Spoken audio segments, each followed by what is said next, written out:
morning, we've been talking with Richard Kerr with the Longhorn Steakhouse about grilling tips and techniques. And now we're going to talk about the do's and the don'ts with grilling steaks. So we talked about the different kinds of steaks, such. This kind of goes for everything when it comes to grilling a steak. What's the first thing you want to talk about? Well, I would tell you, the first thing in terms of doing what you want to do is you want to boldly season your steaks. Give that great flavor.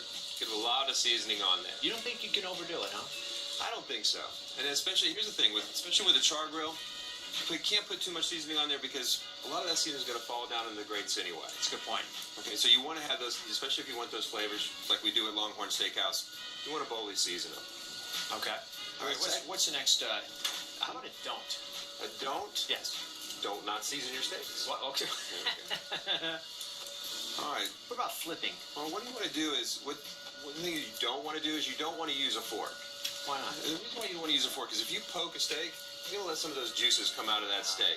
So what you do want to do is you want to use tongs. As you flip it over, not only that, you get to keep those seasonings on there, keep the juices inside that steak where you want them, and you flip it over with the tongs. You know, along with poking it and letting the juices out, that kind of leads into checking the temperature of your steak. A lot of people, and I'm even a culprit of this, at time to time, I will cut the steak to see where it's at. I know it's not the right thing to do, but, you know, I guess I'm just being too lazy to go inside and get the thermometer is what it really boils down to. Why don't you want to do that? Well, again, it's the same thing with you don't want to turn it with a fork. You don't want those juices to come out of there. You know, there's if you don't want to go in and get your thermometer, there's another way to do it with your hand. Using this part of your hand right here. Okay. So if you've got your palm wide open, that's your rare. If you touch that right there, so that nice tenderness, it's a nice rare. That's right. How it bounces back. Yeah, how it bounces back. Absolutely. Okay. So then when you put your thumb and your index finger together, that's your medium rare. Your middle finger goes to medium, your ring finger to medium well, and then lastly your pinky, you can feel how tight that is, that's your well done. Wow. That's pretty crazy. You can actually, it does get harder when you get to your pinky. Right. And don't be afraid. You can touch your steak at the same time. So, kind of give you an idea. Huh. I like that. Yeah, that's great. I've never seen that. Did you see that? What are you doing? I'm periscoping you. All right. We got April over here on her phone. What does periscoping I'm periscoping mean? you. What does that mean? I'll tell you about it in a minute. All right. Very cool. So what are some other do's and don'ts on the grill? All right, so the last one that I have for you is when you take your steak off the grill, don't cut into it right away.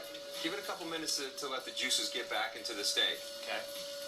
What about putting it in an oven with low heat or the microwave to hold the heat? Do you want to do that? I wouldn't do that. Again, what you want to do is you want to take it right off the grill, give it a couple minutes to settle, let those juices get back in there, and then cut right into it. Here's one that I actually took off the grill just a couple minutes ago. Would you like to cut into that one? Absolutely. All right, we got a fork and a knife right behind you. Can I grab one of these big guys? Absolutely. That's what it's for. There you go. Nice. All right. What are you going for? You know what? I think I was either a medium rare or medium on that one. And there we are. Right there in the medium rare. See, to me, that looks perfect. That's how I like it right there. Absolutely. All right, is that it for our steak experience? That's it for our do's and don'ts. I think the next one is checking temperatures. Checking temperatures is coming up next. If people have any kind of grilling questions, you set up a hotline for them. We did. We have two. We have our hotline that's running from 9 a.m. to 2 p.m. today. You can call 855-LH-GRILL. And we've got Grill Masters waiting to answer all your questions. You can also text LH Grill to 40679. And again, it is real-time answers to all of your questions.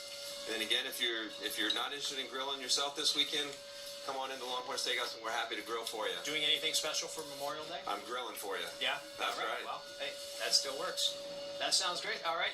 So then we'll see you in a few more minutes. Yes, we will. We'll say hello to April, who's still periscoping over there in the basketball court. Folks, we'll be right back. With the Bye.